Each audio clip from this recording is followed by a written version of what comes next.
The Lord be with you. And with your spirit. A reading from the Holy Gospel according to Matthew. After he had fed the people, Jesus made the disciples get into a boat and precede him to the other side, while he dismissed the crowds. After doing so, he went up on the mountain by himself to pray. When it was evening, he was there alone. Meanwhile, the boat, already a few miles offshore, was being tossed about by the waves, for the wind was against it. During the fourth watch of the night, he came toward them, walking on the sea. When the disciples saw him walking on the sea, they were terrified. "It is a ghost," they said, and they cried out in fear. At once Jesus spoke to them. "Take courage, it is I. Do not be afraid." Peter said to him and replied, "Lord, if it is you, command me to come to you on the water." He said, "Come." Peter got out of the boat and began to walk on the water towards Jesus. But when he saw how strong the wind was, because he became frightened, and beginning to sink, he cried out, "Lord, save me." Immediately Jesus stretched out his hand and caught Peter and said to him, "O you of little faith, why did you doubt?" After they got into the boat, the wind died down. Those who were in the boat did him homage, saying, "Truly, you are the Son of God." The Gospel of the Lord.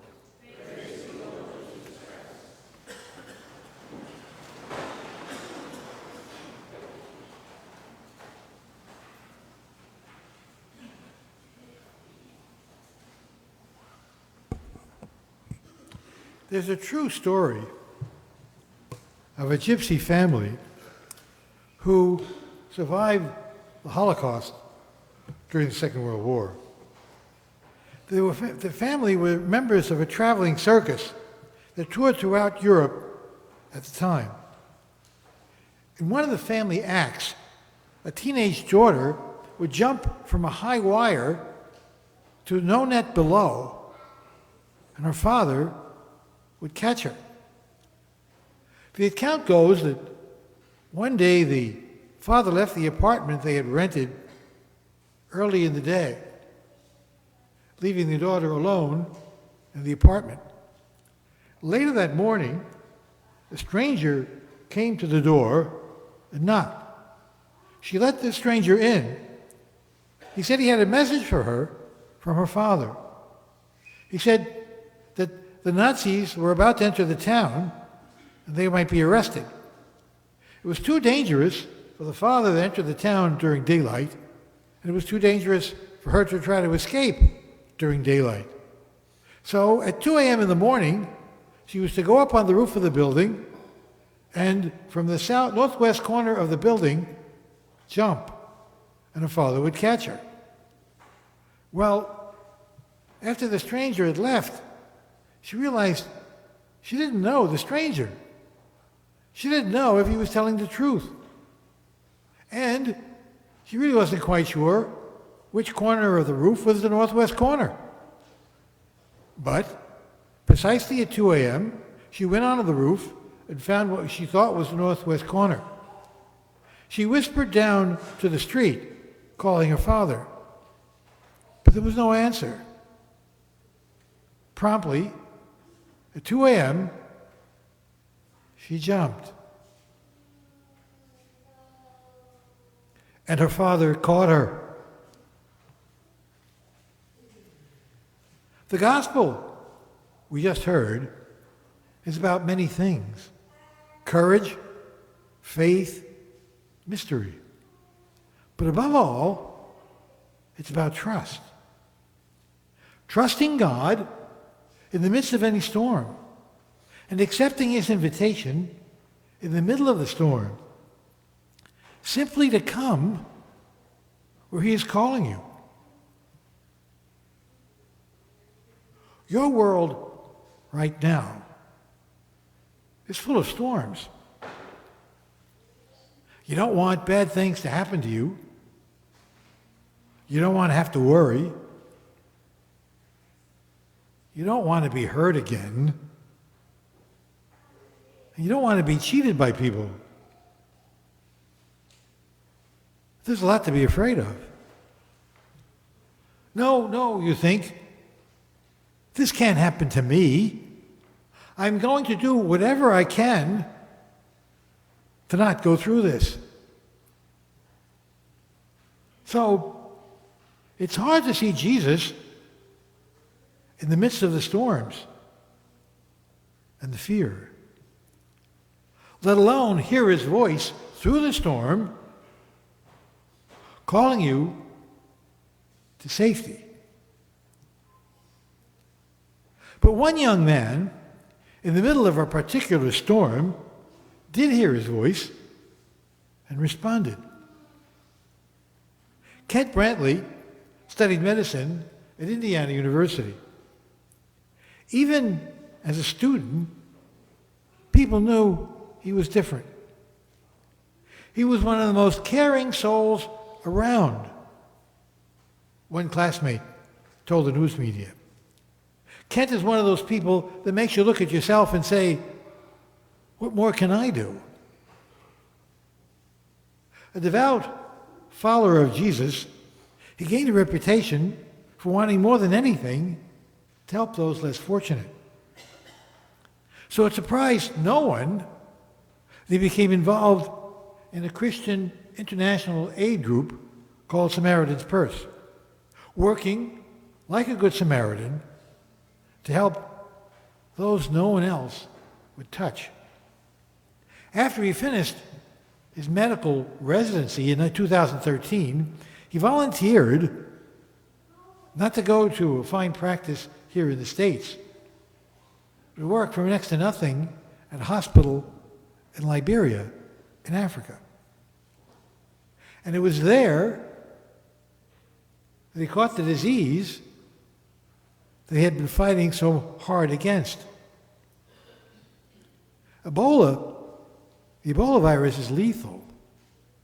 It's far worse than COVID-19. There was no known cure, and it could kill in a matter of days. When Dr. Brantley came down with it, however, he continued to work from isolation on his computer, sending emails around the world to family and friends. I'm praying fervently, he wrote, that God would help me survive this. He asked for prayers for himself and for another young worker who had also caught the disease, named Nancy Wright-Bowl. And then he did something quite extraordinary. There was only one dose of the experimental serum available at that medical facility where he was being treated. Kent turned it down. He said, give it to Nancy Wright-Bowl instead.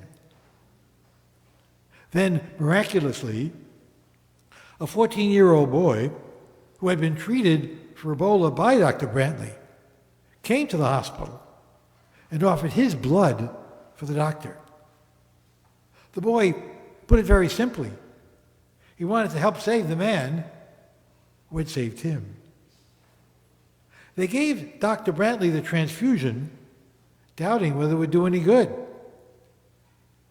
But it kept him alive until they could evacuate him to a hospital in the United States. Then he released his first statement. I'm growing stronger every day, he said. And I thank God for his mercy as I have wrestled with this terrible disease. My wife Amber and I, along with our 2 children, did not move to Liberia for the specific purpose of fighting Ebola. We went to Liberia because we believe God called us to serve him in that hospital. One thing I have learned is that following God often leads to unexpected places. When I was diagnosed, I remember a deep sense of peace that was beyond my understanding. God was reminding me of what he had taught me years ago. That he will give me everything I need to be faithful to him.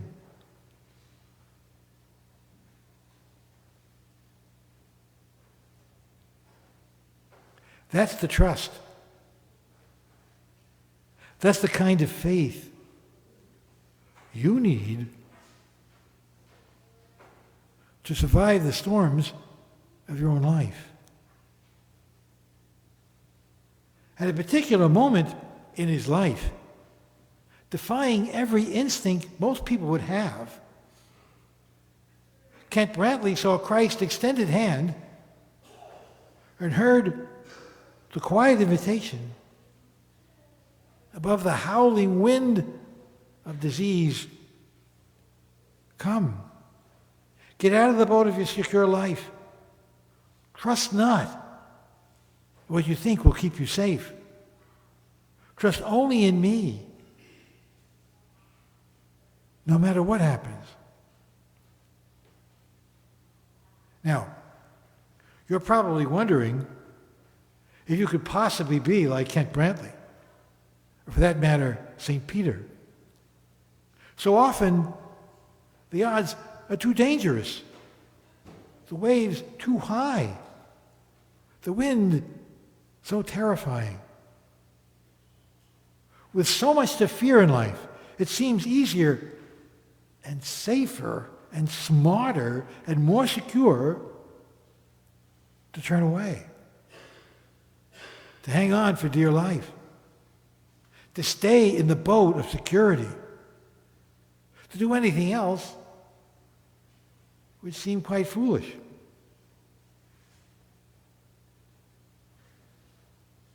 But to stay where you are, in your selfish, false sense of security, is to stay lonely, sad, depressed. Jesus' invitation to Peter is the same one he made to Kent Brantley, and the same one he makes to you. Come. Leave what you think you know. Don't cling to what seems safe. Trust. I am here. Come to me.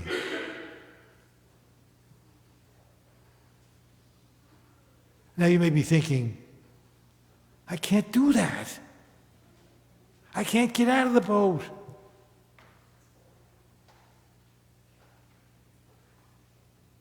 But don't let the fear make the decision for you. You may not have to go to Liberia or plunge into the poorest places on earth. But it may mean loving others at your own expense and loving God as your faith overcomes your fear. You can do it. If you have the faith to let Jesus catch you, as the father caught his daughter who had jumped into the darkness. He can help you walk where you otherwise would not dare to go. He is the earth beneath you, the floor under you, the hand that will not let you fall. He will catch you and pull you out of your loneliness and your despair to a life of love and happiness.